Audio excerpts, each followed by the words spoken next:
Баршаңызға сәлем. Бүгін біз сіздермен осындай меренгалы пирог дайындаймыз. Өте дәмді және хит пирогтардың бірі. Ол үшін бізге осылай арнайы весыларын бәрін өлшеп аламыз.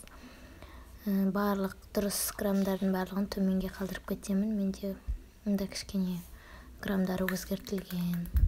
Барлық дұрыс граммдардың бәрін төменге жазып кетемін. Осылайша ұнымыз бен разрыхлителіміз салынып тұр. Соның үстіне май салдым. Бір ас қасық қаймақ және секер және жұмыртқа үшеуін араластырып аламыз. Содан соң ұнымызды дайындаймыз. Ұнымызды қолымыздың көмегімен майымызды песочный тесто болғанша осылайша қолымыздың көмегімен барлығын араластырып шығамыз.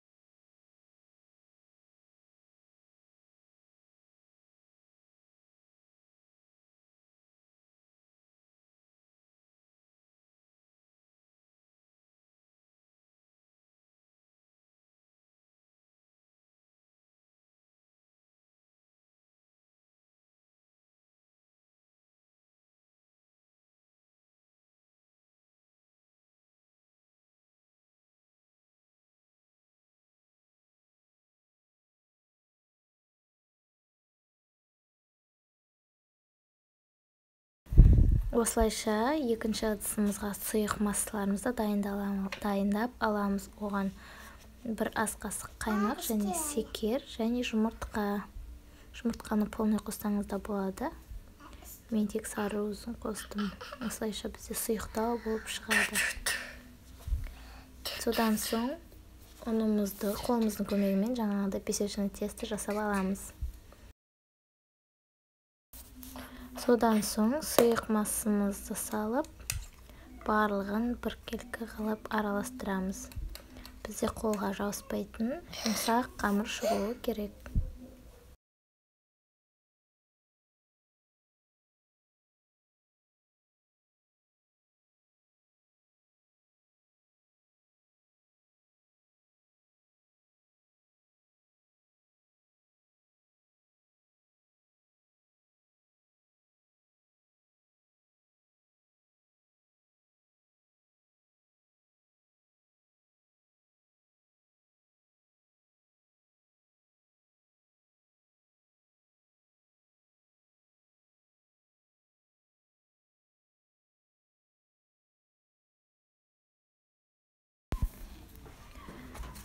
Осылайша барлығын біріктіріп аламыз. Менде ыдысым тарылау болып кетті. Кең ыдысқа жасасаңыз болады қамырды.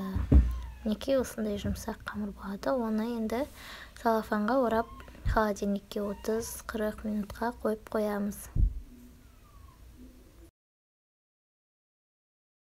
Ендігі кезекте пирогымыздың начинкасын дайындаймыз. Ол үшін бізге секер керек және қаймақ, жұмыртқа, кукурузный крахмал қажет. Осының барлығын өлшеп салып аламыз да, барлығын араластырамыз.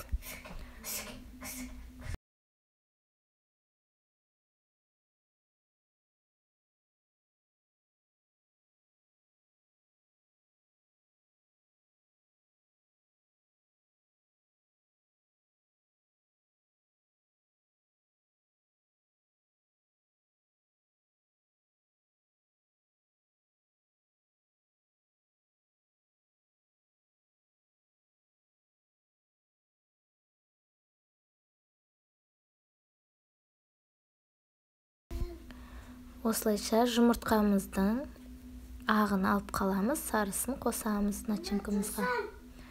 Негізі үшеу қосасыздар, мен жаңа біреуін қолданғандықтан екеу қолданып жатырмын.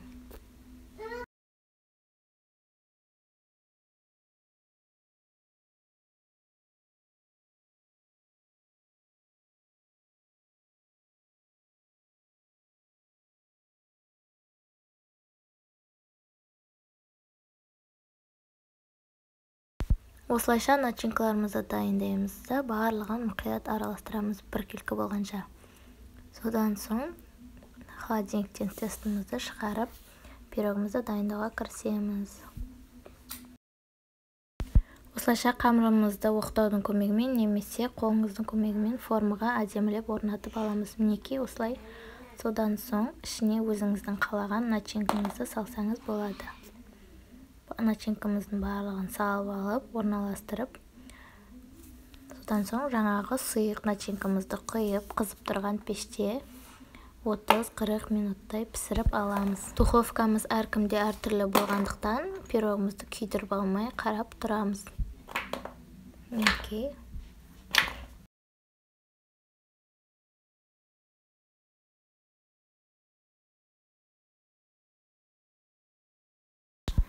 Ендігі кезекте тортымыздың бетіне меренгамызды дайындаймыз. Ол үшін бізге жұмыртқамыздың ағы және секер. Секеріміз бен жұмыртқаның ағы екеуі де 1 грамм болу керек. Сол кезде біздің меренгамыз жақсы шығады. Содан соң ақуызымызға су ешқандай лас тимеуі қажет. Ол кезде шықпай қалады меренгамыз. Осылайша жұмыртқа мен секерімізді миксерлей бастаймыз. Аз жылдамдықтан үлкен жылдамдыққа дейін еселеп отырамыз. Сол кезде біздің меренгамыз жақсы болып шығады. Содан соң меренгамыз дайын болғаннан соң пісіп тұрған пирогымыздың үстіне осылай орналастырып, тағы да қызып тұрған пеште 15 минуттай пісіріп аламыз. Күйіп кетпеуін қадағалауды ұмытпаймыз.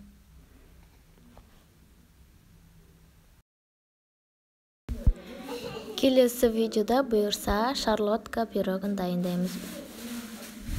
Міндетті түрде қараңыз, жіберіп алмаңыз. Ол да күшті болып көтеріліп, жақсы болып піседі. Рахмет көп-көп.